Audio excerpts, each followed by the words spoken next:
What is going on, Notre Dame fans? Mike Singer, Kyle Kelly, and Tyler Horka live on the Blue and Gold YouTube channel. We are exactly 7 days away from Notre Dame and Ohio State in the national championship game. I'm going to be honest with you guys. I don't know if it's really even sunk in that we're going to be covering a national championship game in a week. Like Notre Dame is playing in a national championship game, and not just like oh man, yeah, they went undefeated, do they deserve it, that whole debate like in the BCS era. But no, Notre Dame deserves to be in this football game, and I'm fired up. It still hasn't hit me yet. Has it hit you, Tyler? It's tried to a couple times, walking the dog or whatever, plane ride back to South Bend this past weekend. It's like, yeah, this is actually happening. And even in the moment in the Orange Bowl, I was like, you had to take a second to realize what that win meant. And I think interviewing the coaches, interviewing the players, seeing them in the locker room afterward really helped because they were all happy as I've ever seen these guys. But now you have to flip the page because to get that ultimate happiness, you've got to win one more game, and it's going to be the toughest one that you've had to win because Ohio State's really good, and we're going to get into that in this show. Yeah. Kyle, what about you? Well, I was kind of feeling like that, but I don't know if you guys kind of feel the same way. But like going from or to the Sugar Bowl and then to the Orange Bowl, like with the holidays and the mixed schedules, like when Notre Dame playing on Thursdays, it was a little bit different. So now that it's a Monday, it kind of feels like a standard week. Like we're back in the groove a little bit. But I know all that's going to go out the window once we get down to Atlanta on Friday, and once Notre Dame gets down to Hot Atlanta as well. It has been pretty impressive again, like because I've talked about this a lot, but each like you win the Sugar Bowl, you win the Orange Bowl. That's like there's confetti, right? There's a podium. It's like you just won a major, like, I mean, you did win a major game, but like it kind of gives like you just won it all, right? You won it all, but you have to regroup. And from Sugar Bowl to Orange Bowl, you had 6 days, regroup, do this all over again, and then you beat Penn State. It's like, all right, it just keeps repeating here. This 12-team playoff has been just absolutely fascinating. A side note that just popped into my head is I'm curious what you two think about this. All-time records, we have to just stop talking about them in college football. Yeah. They mean not really as I'm not going to say they don't mean anything, but like, oh, I broke amount of games played at such and such school. Like, yeah, no shit. Like you had 6 years and like 18 games in your 6th year. Like, yeah, of course. Or, oh, I had the most passing touchdowns. It's like, all right, you had like 20 more games than that guy. How about this? You can now play in 4 games, right? And plus postseason and still redshirt. Back in the day, you played a single snap, your red shirt's gone. Like, so it's just complete. So when it comes to stats, like big regular season, well, I guess postseason counts into the season stats in college football, but it doesn't mean a whole lot anymore. It doesn't. Yeah, it's like the 17-game NFL season on steroids because at least that was only one extra game. And I get it. There's guys doing things now because of that they never did back in the day. But you make a good point, Mike, with the college football season. It's always been one thing, postseason included. Now the postseason for a team like Notre Dame is 4 games. So, but I will say this about Marcus Freeman and about this season. He got that 12th win in the 13th game, and that tied the previous program record. So I get it. Lou Holtz even wasn't playing 12 or 13 games all the time, but I mean, he got to 12 and he only needed 13 tries. So that was really impressive to tie that. But now it's like if Notre Dame goes 15-1, the 15 matters a whole lot less than what the 15th would give them, which is a national championship. This is really not an important talking point, but I think it's interesting. Why does every sport do totals and the NBA does averages? Right? It's like, oh, I averaged a triple-double. Oh, I averaged 30 points a game. Mm-hmm. Like maybe it should be like, oh, he averaged the most passing yards per game. I started doing that with Riley Leonard this season, by the way, because everyone was so down on the guy for throwing for 120 yards. I kept on saying he's averaging 234 total yards and 2.5 total touchdowns per game. You get like if you get a passing only quarterback to give you 230 and 3 every single time you go out there, you take it. But because Riley Leonard was 180 and 50 or whatever it was, people were like, "Oh no, he's terrible. Can't get to 200." That's another conversation as well. But that's why I started doing the average thing. I like that, Mike. Kyle, do you have a dissenting opinion? Here's the thing, it's the way it should be. What were we doing for all these years not having a playoff and just having college football writers and sports writers like us vote on the national champion? That's bogus, man. I love my job, but I shouldn't be deciding the fate of the season. And, the BCS era where there was only 2 teams that had the opportunity to win the national championship. Like this year has pretty much proved that.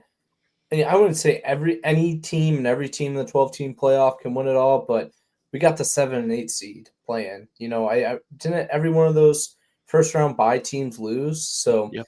Yeah, it's the way it should be now. I was always in favor of a 16 playoff, but after this 12-team, it makes the off season a little bit better. Like usually this time of year where it's a long ride all the way to November, but it's been a pretty exciting last couple of months, and probably say the most memorable one of my career, man. This has been a special run for Notre Dame.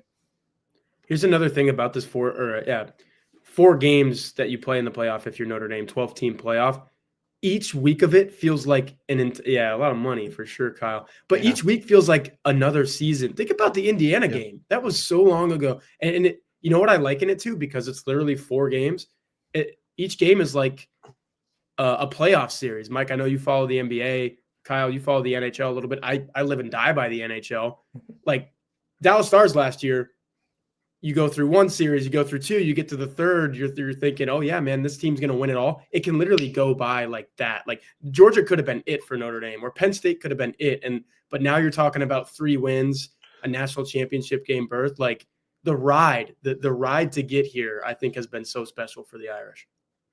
Couple quick things. One, I wish I watched the NBA. I gotta pick and choose. I haven't really watched much NBA since like Warriors, Cavs. I thought you were always era. in on those threads that we got at blueandgold.com. Maybe come playoff time. No. No. And the other thing is, Kyle, your point. I would take what we have now versus it's okay if I got to choose between this playoff or like the keeping those sacred stats the way I was talking about, I would choose this. I'm just saying we as a community have to not really care. Like when it's like, oh, he had the most games, it's like, okay, cool, but it's really not that big of a deal. You did mention the website, by the way, and we have an offer for you guys. Listen, it's $1 for 7 days. It's $1. You got $1. JP just sent us 10 buckaroos here, right? You just put in $1 to the website, you get 7 days of premium access. So we talk about the website all the time. Like, what is it? What's the website? It's $1 for 7 days. You get to check it out. It's articles from these jokers that you see on the screen, and Jack Sobel, who was invited to be on the show tonight, but Jack is covering the men's basketball games. So you get men's basketball, women's basketball coverage. We're doing a show with our Blue and Gold staff of the 4 main writers, full-time writers. We have these 3 here on the screen again in the Jack. Tyler can't make it because he's covering the women's basketball game. Like, we cover Notre Dame athletics in recruiting like no one else does. So go check it out. It's $1 for 7 days. If you don't like it, cancel, and only $1 comes out of your pocket. Okay. So check it out. $1 for 7 days, blueandgold.com. You won't regret it. So, but JP, I'd really do appreciate it for Singer the Troll Killer. Yeah. I mean, I'm fine with Ohio State fans coming here. Like, that's fine, but just don't troll. I did get trolled a little bit because did you guys see my tweet the other day? Kind of blew up a little bit. I don't have too many tweets blow up about Ohio State fans. People did not. A lot of people liked it. A lot of people did not. This is what I put out. Never seen a fan base as active and nasty in the comments on our YouTube channel as Ohio State fans have been. I know they don't speak for all Buckeye fans, but zero class so far. And I haven't seen anything like it. And I've been doing this for a long time. I haven't seen anything like the Ohio State fans, but anyways, we're going to move along. Tyler, so if you don't mind sharing your travel to Dallas? I would love to hear it. I texted you that and you never shared it with me. So I would love to hear it. So the Orange Bowl, I mean, we stopped working very late at night into the early morning. This joker flew to Dallas. And that Uber ride up to, you flew out of what, Palm Beach? Yeah. That was like an hour, right? Or 40 minutes, 45 minutes, yeah. So you didn't sleep that night. I didn't sleep. Yeah, you had a 6 a.m. flight to Dallas, right? And then you go watch Texas and Ohio State. So tell me about that day of travel. And then you wrote an article about like scouting Ohio, or what you saw from Ohio State, in person at the Cotton Bowl. So I want to know about your day of travel. And folks, please hit the thumbs up on this video if you have not done so yet. I want to hear about your day of travel and then your thoughts on that game. Yeah, so the last time I saw this man, Kyle Kelly, in person in Miami, Fort Lauderdale, whatever, was, I want to say about 4 a.m. And we were all still up working. So you took the media, you took the shuttle back to the hotel? Took the shuttle back to the hotel. Kyle immediately went back to, we had a hotel like a couple blocks away where we were staying, me, Kyle, Jack.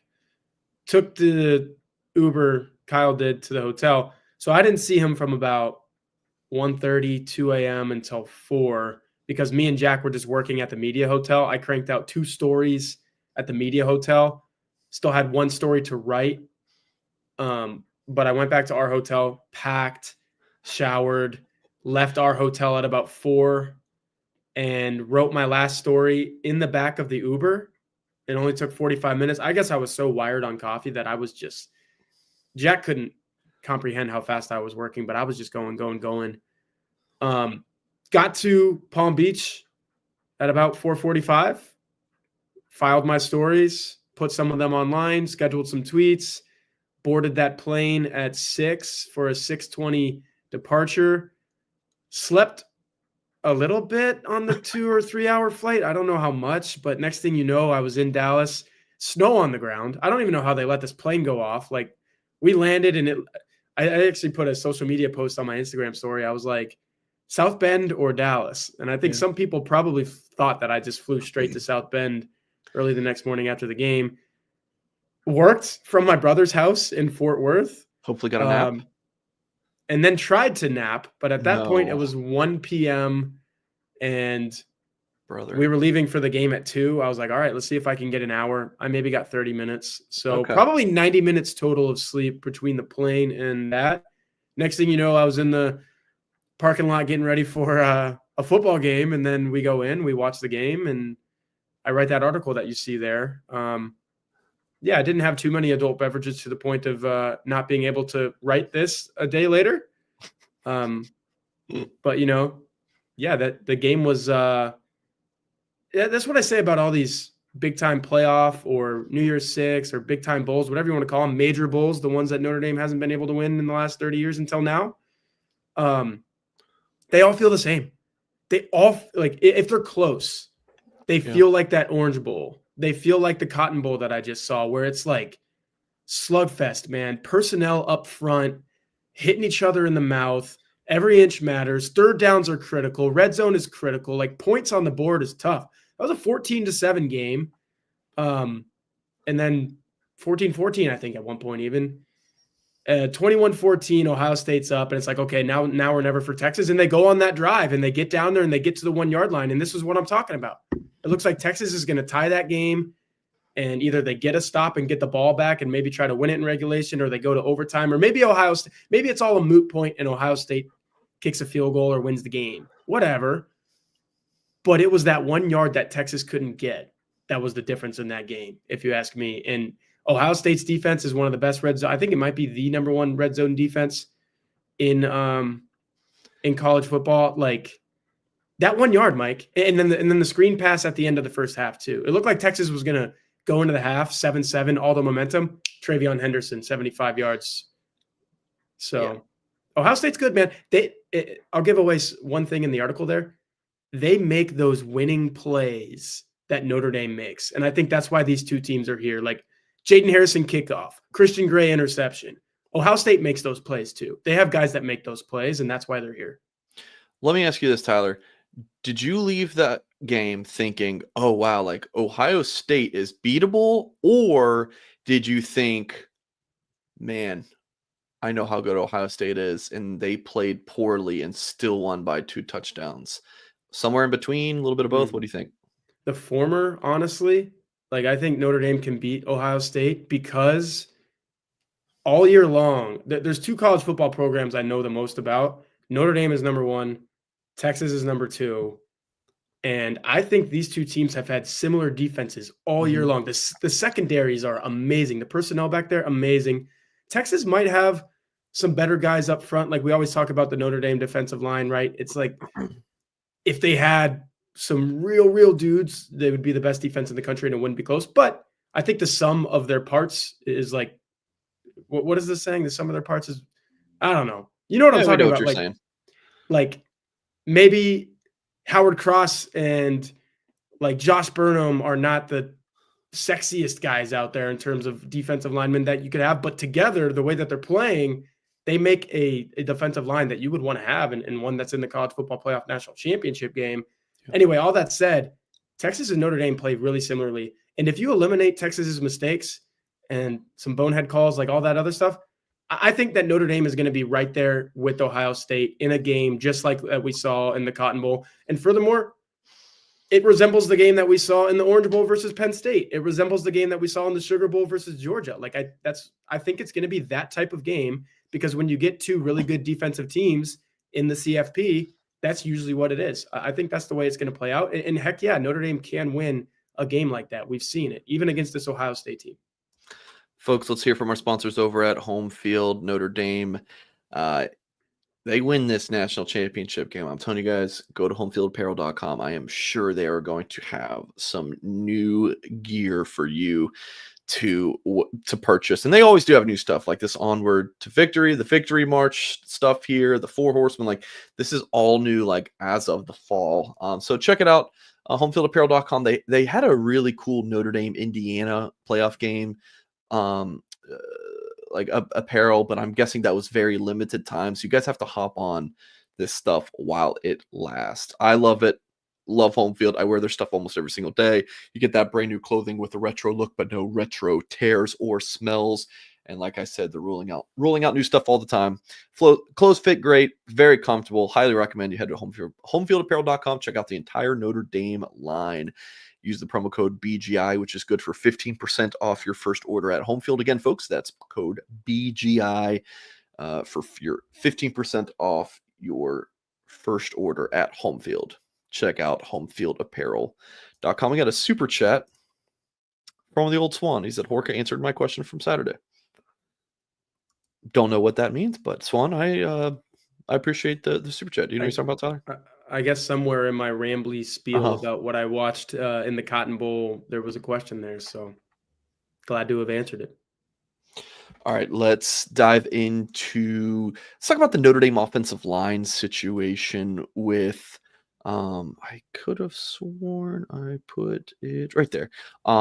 With Spindler, call him questionable, and Anthony Knapp's obviously out for the national championship game. I'll throw it to Kyle. Like, what do you think Notre Dame should do? What do you expect them to do? I'm curious for your thoughts on this because Jagasaw and Baker are the 2 guys who could potentially come off the bench to play, but will Spindler play? We know there's going to be 1 new starter on the offensive line. There could be 2 if Spindler's out. Mike, did you know you pronounce his last name Jogusah? This was a hot topic of. Did I really? Jagasaw. Yeah, no. No, Well, yeah, Kyle has it's it right. Jogusah. Yeah, I don't care. Pronunciation guide. So I can't. I don't even know how to put say some that, respect so on the man's name. I'm gonna look that up as Literally. you speak because I don't care. Even though this is not a recruiting show, I'm still bringing the pronunciations to this show. That recruiting show's coming back. It's taken a hiatus for like 6 weeks, but it's coming back. So with the offensive line, I think Notre Dame is going to do exactly what I think they should do, and that's start Charles Jogusah at left tackle. And they're gonna. I think Ty, you might have saw Rocco Spindler after the game walking in the tunnel. Yeah, it didn't hit me. One of these guys. Yeah, he looked okay. One more. Yeah. he's got 10 days to rest up that ankle. I've had a couple ankle injuries. I'm not Rocco Spindler. I don't have I've never had Rocco Spindler's injury. No two injuries are the same. But I know from a guy playing offensive line and dealing with an ankle injury, these 10 days or whatever it is of rest are going to be huge for him. If Howard Cross can play through what he's playing through, I think Rocco Spindler is going to be able to continue to play through what he has been battling. I expect him to be at right guard. And then now the question really comes down to, who do you want at left tackle? Do you want to keep Tosh Baker, or do you want to replace him with the left tackle who was supposed to begin the year, Charles Jogusah, who had a significantly better game statistically? Believe it or not, you can talk about offensive linemen having better statistical games. I looked it up on Pro Football Focus. Tosh had a pretty hard game against Danny Denise Sutton for Penn State. Granted, Jogusah was playing on the interior of the offensive line, but I think with his athleticism, his power, he's going to be seeing a lot of Jack Sawyer, a lot of JT, Tui Malolo. I think that's a guy you want at left tackle, and I think that's my expectation for Notre Dame in the national championship. Okay. Yeah, I think you have to go that way. And it'd be a heck of a story, too. Charles Jogusah was supposed to be this team's left tackle going in the beginning of the year. Gets that taken away from him because he tears his pec. We don't see him on offense until this game. Like, that's crazy. But he plays right guard because Rocco Spindler is out. But now Anthony Knapp is out, allowing him to go back to left tackle. I think it has to go that way. Look, I'm not a whole believer in Pro Football Focus. We use the grades at blueandgold.com. They're interesting. They're a talking point. They get data point, baby. Yeah, they get people excited one way or the other. Tosh Baker was Notre Dame's lowest graded offensive player in that Orange Bowl. I think Marcus Freeman, Joe Rudolph, Notre Dame coaches look at that. Not specifically at that, but they look at his performance and the way that they grade him and say, okay, yeah, we have it the same way. You can't let that guy go up against Jack Sawyer or whoever else and let Riley Leonard be a sitting duck. Like, I know Riley Leonard's really elusive, but the game plan isn't let's let Riley run for his life and see what happens with the offense. It's let's protect Riley, let him use his legs when he wants to. He needs to make some throws in this game to win this game, and that might mean Tosh Baker's not the best thing to have. The best. He's not a part of the best five, if you will, because Charles Jogusah, he's healthy now. He's part of the best five. Yeah. I think it's pretty clear and I agree with Rick here. If Rocco's ready, he's at right guard and Jack's at left tackle. That it's not even a discussion for me. If Jogusah is starting, like he just is. It's just where he's either starting at left tackle because Rocco can play, or he's starting at right guard because Rocco can't, and then it's Tosh at left tackle. Mike, yeah. I got one more point on this, if you have a second, because I interviewed Jogusah after the game, and I asked him what positions he's been working at during practice, and sounded like last week was a little bit more guard, whereas I think heading into the Georgia game, or maybe it was more so into the Indiana game when he began at practice. Or no, Ty, you guys saw Jogusah at practice. He was working at guard back at the Indiana game, I think. Hey, man, he's going to pronounce that name correctly no matter if you like it or not, Mike. If it's the correct pronunciation, why wouldn't we say it? Why would we die on the hill to say something incorrect? I'm not dying on the hill. I talked to Charles. I think he got his offer August 2021, and I've been talking about him for years. I don't think he's ever going to correct you, though, Mike. I kind of wish he did. I had a pretty good relationship with old Charles Jogusah, and I looked at the pronunciation guide. Is it Jogusah? It sure is. Jog-U-Saw. That's how they have it written. Jogusah, okay. Jogusah. It's not that hard. It's a jog that you saw. It's a jog you saw. Charles Jogusah. Now I got to look through the rest of it to see if there's any. In fairness, I will say with this pronunciation, I feel like it has changed throughout Charles Jogusah's time at Notre Dame. Like, there were times where I think it was actually written. I think we're losing people here differently. But okay, back to the main topic. because I talked to him. He's been working at tackle at times during practice. I imagine that's where he's going to be working this week. And when it comes right down to it, where was Charles Dragusa when we started the year? He was a starter. Where was Tosh Baker when we started the year? He was a backup. Tosh Baker did exactly what he needed to do in his role in the Notre Dame football program. As a backup, come in, play, help your team win. But that's not his role on this team. He's not a starter on this team. Charles Dragusa is this year. I expect him to be that way next year. You got to go with him now that he's healthy, and he proved himself against a pretty ferocious Penn State defensive line. Okay. Let's move along with the show. Kyle, you wrote this week's On Paper article, and Tim and I did this for the Notre Dame Penn State game, where we basically just take the premise of that article. We discussed it on the show, or maybe we did it for the Georgia game. I can't remember if we did it last week. And by the way, this is the show. This is I will tweet this tomorrow, but this is the plan for this week's shows. So we obviously have this Monday night, Tuesday night. I really liked last week's hybrid of a call-in show the first half, and then we brought in Landon Tangwall. This week we're doing half call-in show, and then Chris Zorich, Notre Dame legend, is going to be joining us the back half of the show. So really looking forward to getting Chris on, friend of the show. Wednesday night, me and Tim. Thursday, me, Kyle, and Jack. And a recruiting show. So we're going to go 2 shows on Thursday, recruiting show in the afternoon with Steve Wiltfong. It'll be Kyle, Steve Wiltfong, and I talking about this national championship from a recruiting angle. And Steve is someone who, I hope he doesn't mind me saying this, he has a 574 area code. So Steve is very aware of Notre Dame, plugged in with the Fighting Irish, and he's a Hoosier State guy. Like he lives in Indianapolis right now. And then Friday, me, Goolsby, and Tim. And who knows, maybe we'll do some stuff over the weekend as well, leading up to Monday and the college football playoff national championship. Ryan with a big boy $20 super chat says, good show, guys. So proud of the Irish. Can't wait for next Monday. Just need to get out one more win. Just one more. Oh, man. Again, it hasn't hit me that Notre Dame has made the national championship game, but if they win it, when you say one more, Mike, though, you sound like someone that thinks that they can actually win this. I've been on X or Twitter all day, and I've been reliably informed by everyone. Actually, I even watched a couple podcasts today. Ari Wasserman, Andy Staples. I watched the triple option with Rob Stone, Urban Meyer, and Mark Ingram. What do you think of that show? Guys. All 5 of it. I think it's pretty good. I mean, you got one of the best. You got one of the best coaches and one of the best running backs to ever do it, given their insight. Like, it's good to listen to while you're working. Anyway, all 5 of those guys are picking Ohio State to win this thing. Ingram, or I guess I don't know if Rob Stone made a pick, but Ingram, Meyer, Wasserman all have Ohio State covering rather easily. Ari Wasserman's picking Ohio State 38-17.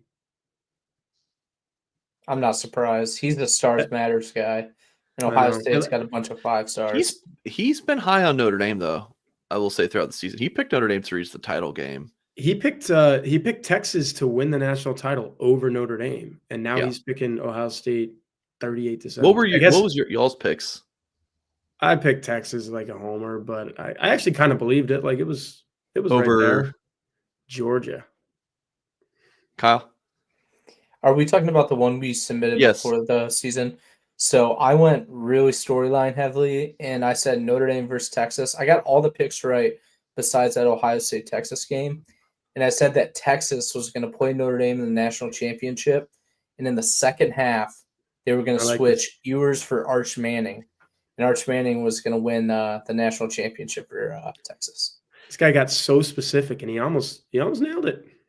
Hey, man, I want to get crazy with that thing. You know, Sarkisian wasn't on that Alabama staff when they swapped Hurts for Tua Tagovailoa, or however you say his name. How do you not know? Hey, you're the pronunciation guy now. Yeah, come on now. I know it's going to get some hate for that, but the last thing I want to say on all this though is picks can change, belief changes. Like, I'm not going to give away my pick because we'll do that over the weekend. But I think Notre Dame can win this football game. I do. believe it. I do too. I had Oregon beating Notre Dame. I just really bought into Oregon, and that's my fault. I think I just really wanted that regular season to matter and to follow through to the playoffs. I don't know. But I also had Clemson making the semifinals, which Horka talked some crap to me about that pick, and he was like, "Did you really believe it?" And I said, "No," but I had to pick an upset, and I was like, Clemson. So did I, and I picked SMU, and that was probably the worst pick. Well, I guess Tennessee ended up being the worst pick, and that was the most popular one. Yeah. Tennessee got smoked.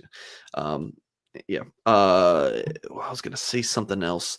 Oh, the prediction thing. We will do predictions. I have no idea. Here's the thing. I'm just gonna keep it a buck here. If I pick Notre Dame to beat Ohio State and they lose, not a single one of you is going to say, unless you're an Ohio State fan, not a single one of you are going to say, "Damn it, Mike, what is wrong with you?" If I pick Ohio State to beat Notre Dame and Notre Dame wins, I will get so much crap. So it's like, why even be a big J journalist and be objective? It's like, why? What's even the point?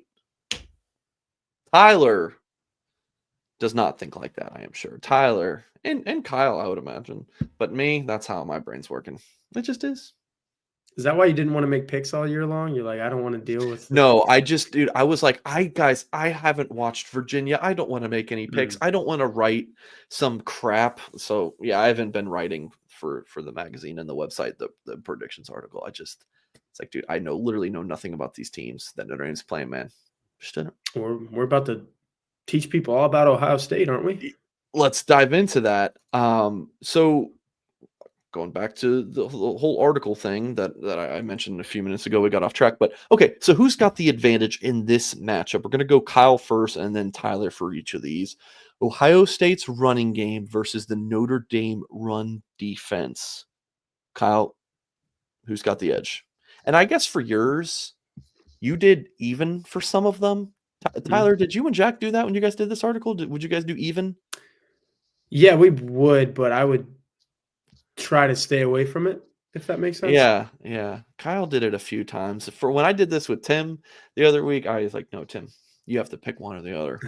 But I guess I'll pick Kyle's one or the not other going for to. all of these. All right, thank you, Kyle. Yeah, so part of the reason why I did even, because going into it, I'm thinking like, man, Tyler and Jack are lame. Why are they picking even? Someone's either got to have an advantage or disadvantage. But now I know how hard that is when you start looking at the numbers. And then the fact that I had to do it before we saw Notre Dame or Ohio State play in the college football playoff semifinal. Yeah. So I'm like, man, now I really don't know.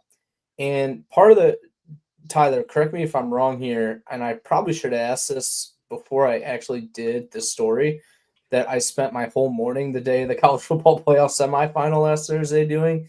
The whole part of on paper is like pretty much just solely looking at the statistics, right? Like, I mean, yeah, you have a general idea and things, but it's not like we're looking at film and things like that for this whole on paper thing. Like, we're leaning pretty stats heavy on this. Yeah, on paper, man. Where are the stats? Yeah. They're on That's the paper. what I thought. I just wanted to clarify. But the reason why I went even is because pretty much on paper, Notre Dame and Ohio State are pretty comparable in terms of where they rank nationally. I'm trying to bring that up. Yeah, so Ohio State's rushing offense number 66 in the nation. And Notre Dame's is, let's see here, 41st. So Ohio State a little bit more average than Notre Dame. I wouldn't say on paper that one team is much better than the other. I know Ohio State has some pretty talented running backs in their backfield, guys that both finished first team all conference in their respective conferences last year. Travion Henderson in the Big Ten and Quinshon Junkins at Ole Miss in the SEC. But Notre Dame's also a little banged up in the run defense. Penn State kind of had their way with them at times in the semifinal. But, yeah, I just went even just because I didn't really think that one team really had the edge over the other. I think of all the kind of the sections I did, on this on paper story. I think this was probably the most comparable. Ty? Yeah, I'm gonna let Kyle give all the numbers because he's the one that did this article, and if I have a number or two to share, I'll say it. But to me, it's Ohio State has Henderson, Ohio State has Judkins, offensive line's playing a lot better than it did at the beginning of the year, and Notre Dame's biggest weakness, if you would give it any on defense, is being able to stop the run. So Ohio State's got a slight edge here, just personnel base, because personnel, that's on paper too, man. You look at the depth chart and you say, okay, Ohio State has these guys, Notre Dame has those guys trying to stop them. I kind of like Ohio State. It's kind of like Penn State with the Allen and Singleton, and they got going a little bit in that game, especially early. I think it could be that way for Ohio State too. So I give the Buckeyes the edge here. Man, Can I make a note on that real quick, Mike? yeah, you got 15 seconds. Yeah, no, it just because Ohio State's without their starting center, who was a Big Ten guy, all Big Ten guy, and starting left tackle. So, yeah, the offensive line's been better, but I still think there's some weaknesses there. They've had to shuffle guys around quite a bit. This all went into my methodology here on, when I was trying to pick who had the advantage. Okay, so Ohio State's passing game, Notre Dame's pass defense. I mean, I know a former Notre Dame quarterback that does not think very highly of Ohio State's quarterback, but he's got some pretty good wide receivers, does Will Howard. Notre Dame's secondary is strong. This is an interesting one. Can't be too many defenses in the past defenses in the country that you would say, or at least consider Notre Dame to have or consider the past defense to have the advantage. Like Notre Dame's got to be one of a few. So Kyle, which one should you go with? Yeah, I would feel much better if Benjamin Morrison was playing in this game because he's locked down those Ohio State wide receivers the last 2 years. Christian Gray has had a few hiccups since the USC game. Has been up and down, but the thing that really stood out to me when I was looking at Ohio State, their number 3 wide receiver, Carnell Tate, would have the best production at wide receiver on Notre Dame's roster. So, and that would have been this season. They pretty much have one of the 5 best players in all college football, and Jeremiah Smith. NFL draft scouts have said that if he were to enter the draft today as an 18-year-old or whatever he is as a true freshman, he would be a top 5 pick. I know he only had 1 catch for 4 yards against Texas. And if I might interject and go off a little bit the beaten path, Ty, I want to know, how did Texas do that against Jeremiah Smith? How they hold that guy to 1 catch for 4 yards? Texas has the Thorpe winner, Jahdae Barron, and he just shadowed him everywhere he went. And Wow. that's going to be my answer as soon as you're done here. Well, now I'm worried because Leonard Moore is playing at an All-American level. But when push comes to shove, I just think that a healthy Ohio State secondary and Notre Dame one without BMO, even though Notre Dame's secondary has been pretty outstanding the rest of the way, I just couldn't do it. I had to give Ohio State the edge in this matchup. Horka? The paper says that Notre Dame has the best pass efficiency defense in college football, and I'm just not going to go against that no matter who Notre Dame is playing. So I'm going to give the Irish the edge here just because I think Notre Dame does things to opposing offenses, especially the passing game, that just they don't see. So, you have all these guys if you're Ohio State, but I'm going to put some credence in and belief in Notre Dame being able to affect Will Howard. So there's the former Notre Dame quarterback who doesn't like Will Howard, I guess. Will like what I'm saying. And I don't think this is a great Will Howard game. He's had 3 great playoff games to this point. I mean, the Texas game he threw that interception, but otherwise he was pretty dang good without having to lean on Jeremiah Smith. I just think that Notre Dame is going to do some things to him that kind of take him out of his rhythm. And maybe Jeremiah Smith doesn't have because Jeremiah Smith has had some games where he's got 30 yards, 40, 50. If Notre Dame can have that and not have Carnell Tate and Emeka Buka go off, then all of a sudden you're looking at an advantage for Notre Dame. But the one thing that does scare me with Smith is Notre Dame doesn't have that shadow guy like Jahdae Barron. They're going to line Smith up across from Leonard Moore in the boundary, across from Christian Gray in the field. They're even going to line him up across from Jordan Clark in the slot and say, all 3 of you guys have to cover him. Xavier Watts, you're probably going to have to help. But Don Shula, you're going to have to help. That gets a little dicey, but hey, all those guys that I mentioned for Notre Dame, they love those guys if they're in that Notre Dame locker room and they think that they're going to do great things against this Ohio State team. Christian Gray is going to have to play his absolute ass off, like, He is. because Christian Gray is going to be just like on an island against like a Carnell Tate or a lot. So he's going to need to have a good game. $1 for 7 days, folks. Make sure you check it out. Kyle, Notre Dame running game versus the Ohio State run defense. Yeah, if Jeremiah Love was 100% and this was before his knee injury against USC, obviously he's playing pretty well considering all the circumstances. I would have Notre Dame with the edge. But then you look on paper with Ohio State, they have the number 3 run defense in the country. So they are one of the best to do it with Jim Knowles. Their starting safety, Lathan Ransom, is the best safety in the country against the run. Jack Sawyer and JT Tuimoloau are both 2 of the best defensive ends in the country against the run. Their interior D linemen are outstanding against the run. So I actually think I said on paper it was even. Maybe I'm leaning in a little bit because Riley Leonard is so outstanding on the ground for Notre Dame that maybe that evens the matchup a little bit. Kind of feels like I'm talking about Ohio State having the advantage there, but that's why I kind of have it even, just because I don't really know what Jeremiah Love will get. He's been good, pretty good so far, playing on that knee injury, but all it takes is one wrong cut or one wrong hit for him to really be straining himself. Tyler?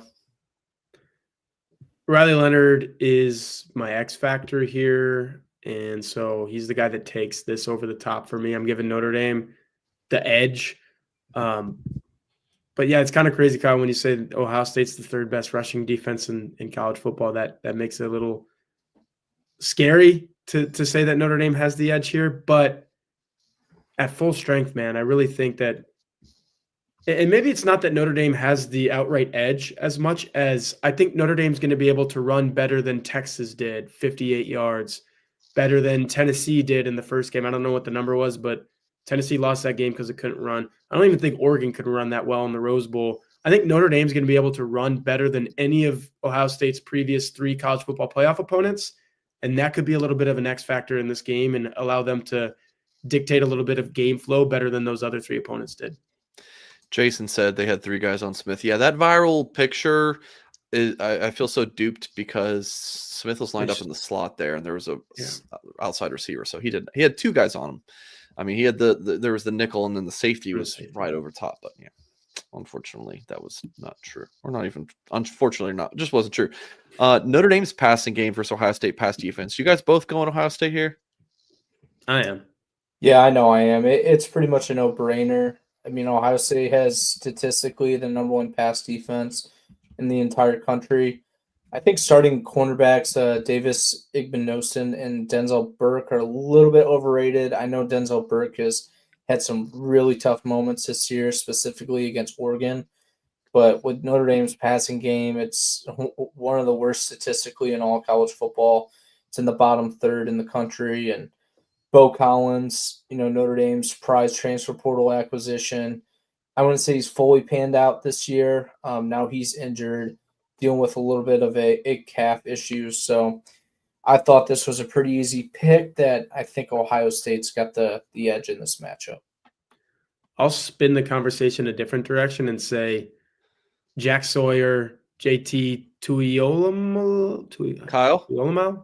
I have a tough time with that name, but I'm going to go with Tuimoloau. Tuimoloau. Okay. Notre Dame has seen these guys every single time that they've faced Ohio State in the last 3 seasons. They're good. I know people have opinions on Jack Sawyer. Dude just won them the ball game the other night with I don't even know how that guy runs 83 yards to the end zone, but he did.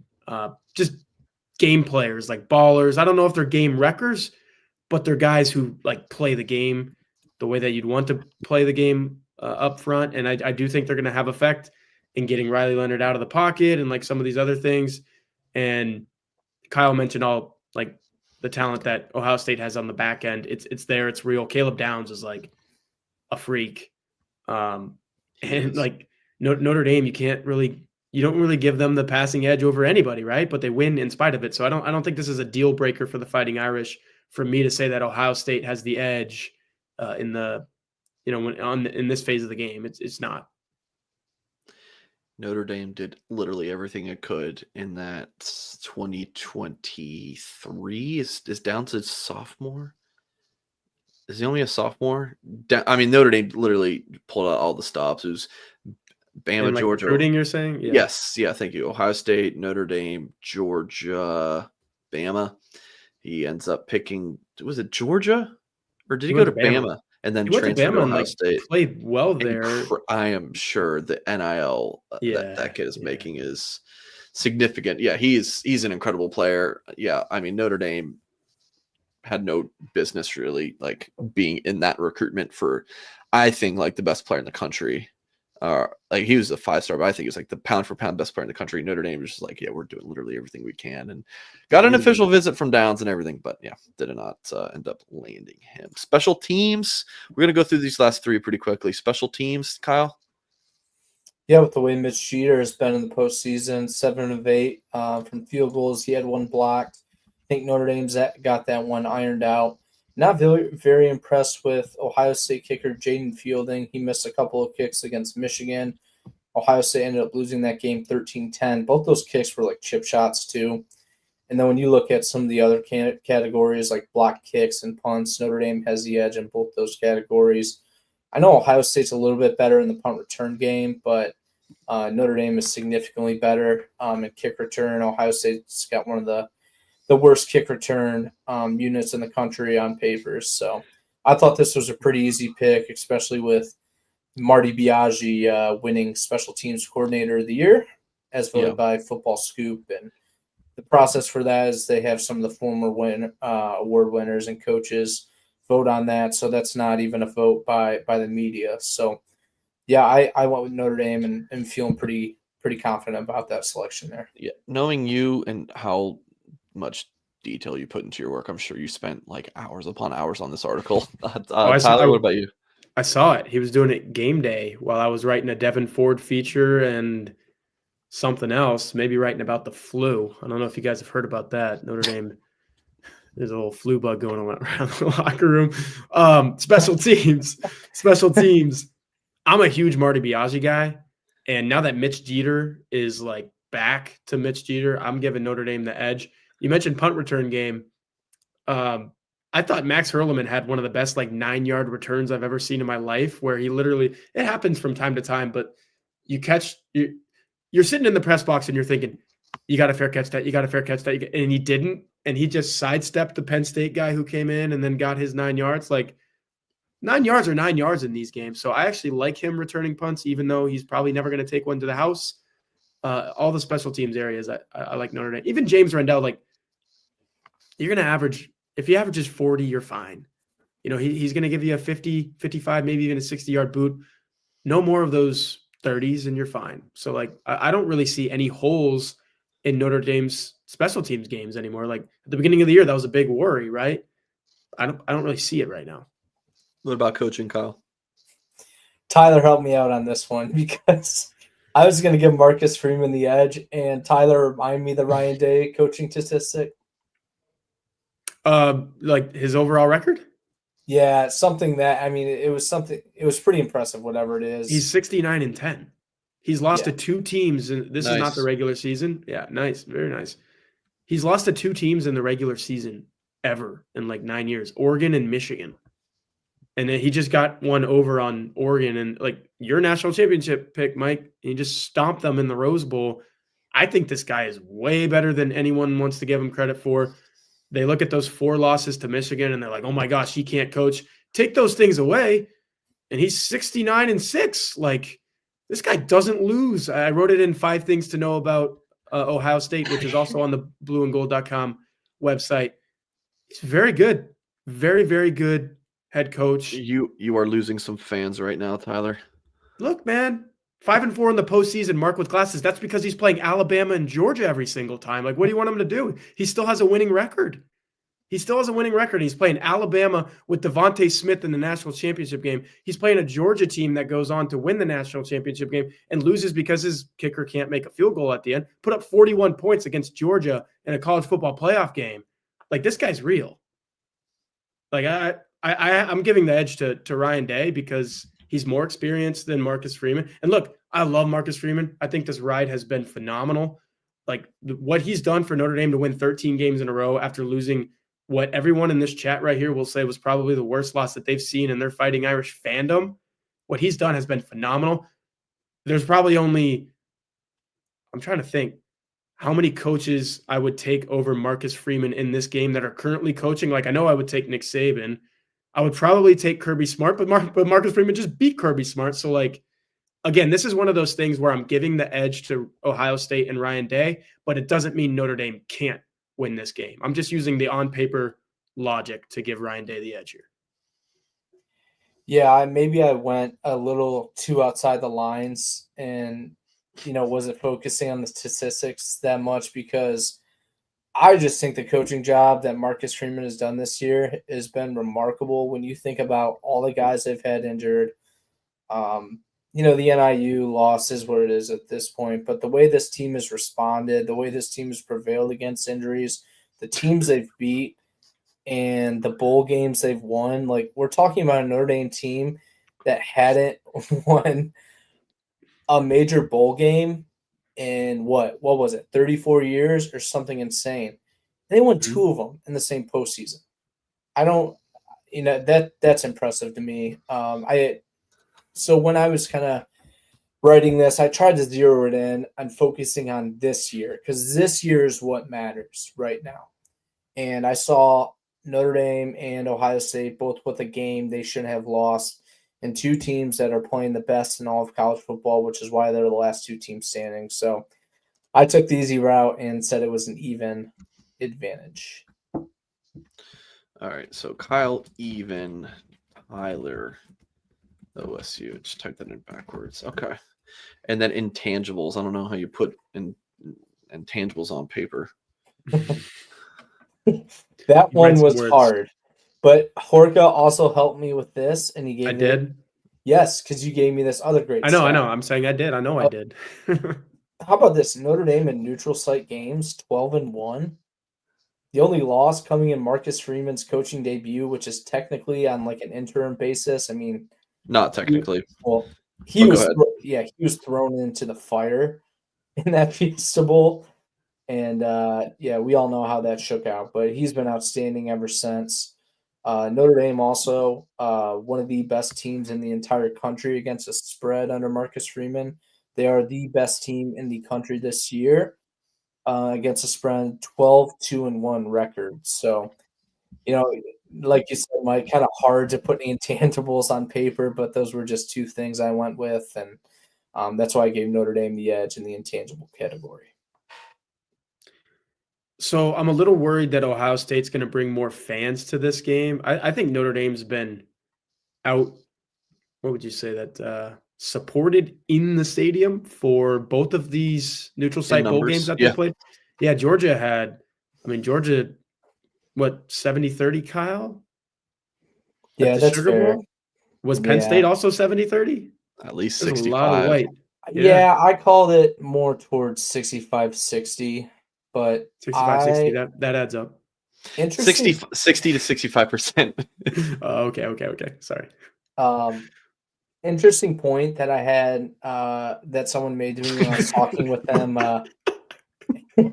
I was waiting for that comment actually, but Tyler, you'll appreciate this because the Ohio State has really leaned into their Christian faith this year, wearing Jesus One T-shirts and all kinds of things. Ohio State has? Yes. Yeah, look it up. Okay, so God is also on Ohio State's side. That's an intangible. You cannot quantify the power of that. Notre Dame's got Mary, though.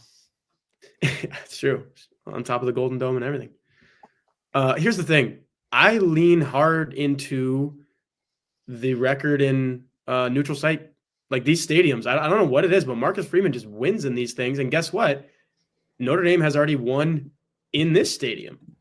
So, that's an intangible, right? You guys are pulling out good stats here. I actually really like, for the intangibles, pulling out some good stuff.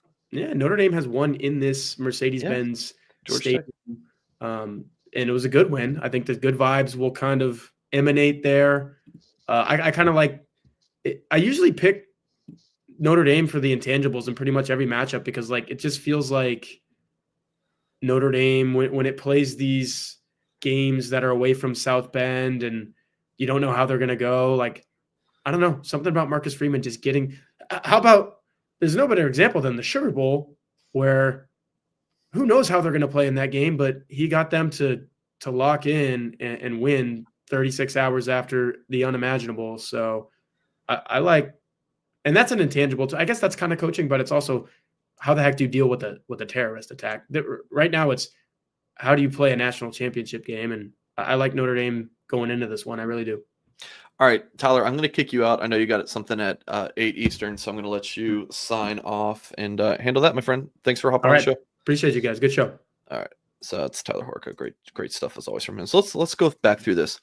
So Kyle even, Tyler OSU. So let's count out the amount of. So let's just do Tyler's tally. So you had OSU, then Notre Dame, so 1 apiece, then Notre Dame, then Ohio State, so 2 apiece. And then I feel like if you're going to count these up, the rest of them kind of count as a half of a point. And he's got Notre Dame, OSU, Notre Dame. So he's got just slightly Notre Dame with like more points here than Ohio State. Kyle, on the other hand, so you had 2 evens. We're just going to count that as a wash. It gets no one. So you got Ohio State with 1. Then there's they're even. Ohio State with 2. Notre Dame with a half, and even, and then Notre Dame with half. So you've got Ohio State slightly on paper, a little 2-1 really, and then Horkus got whatever the math, like 3.5 to 3 or something like that. Because to me, special teams, coaching, and intangibles for this are like a half of a point for me. So yeah, so that's it, Kyle. So do you think you'll pick Ohio State to win? Tough to say. Yeah. Yeah, I don't know. So you don't know man. who you're picking yet? No, I don't. Right now, I'd probably say Ohio State. I think just the way they've been playing in the postseason. Also, I didn't get to watch the Ohio State game in the Cotton Bowl against Texas because I was like pretty much unconscious after that workday that we had on the Orange Bowl. I have no idea how Horka and Sobel do it. I mean, Horka literally said on the show that he did not sleep for like 2 days straight. I mean, same thing with Sobel. The amount of stuff they wrote is incomprehensible. So I don't know how they do it. I was able to catch 4 hours of sleep, and I was still dead. I could not watch that game. So maybe once I watch that game back, I'll change my pick. But I just know from what I saw from the Buckeyes in those previous 2 matchups, that's they should, probably on paper, better than Notre Dame. That's what Vegas says. But here's the other thing: is like sometimes I tend to lean in pretty heavily into like things regressing to the mean, and it's like Ohio State's won. Notre Dame hasn't beaten Ohio State since the 30s. They've won like the last 6 games or whatever it is. The last 2, the back-to-back years, they beat Notre Dame in the last 2 Fiesta Bowls they played. They beat them back in the 90s as well. Like, eventually Notre Dame has to win one of them. Just eventually. I mean, they have to just win one of them. I mean, they're too good of a team. They're too good of a program. I think with the way they've played this postseason has proved that. That's why they're in this game to begin with. And you got to remember, like, Notre Dame was a guy away from upsetting I think it would have been upset Ohio State at Notre Dame Stadium last year. I think Marcus Freeman has learned a lot from that game. Maybe didn't seem that way when they lost to NIU early in the season, but just a coaching job that this whole staff has done. Like, you look at how successful the Mike Denbrock coaching hire has been for Notre Dame. It's completely changed the tenor of the offense under Freeman. Like, Golden is one of 4 finalists for the Broyles Award for a reason. I mean, this defense, no matter how many injuries it has, it continues to excel. And Notre Dame just keeps finding a way to win. Yeah. And I think there's something to be said for that. So that's why I'm kind of wrestling on which direction to go. I know in the magazine when we had to make our pick before even seeing these two games, the last two semifinal games, I went with Notre Dame, slight edge, maybe a couple points or so. But yeah, I got to think about it a little bit more. I got to watch Ohio State a little bit more. It's going to be a good game, man.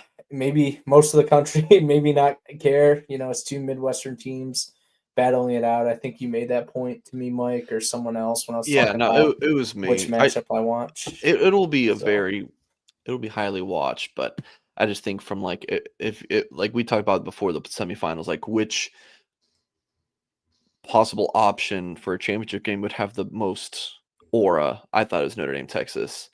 But I think what we all could have agreed on was that Penn State and Ohio State was the worst. That would have been oh yeah, oh oh my, nobody wanted to see that. yeah, no one wants to see that. Notre Dame, Ohio State, while it is more regional Midwest, at least it's not regional SEC. At least it's not Georgia, Bama. All right, Georgia, Texas. I mean, Alabama. I was thinking about this. They might give Alabama the national championship.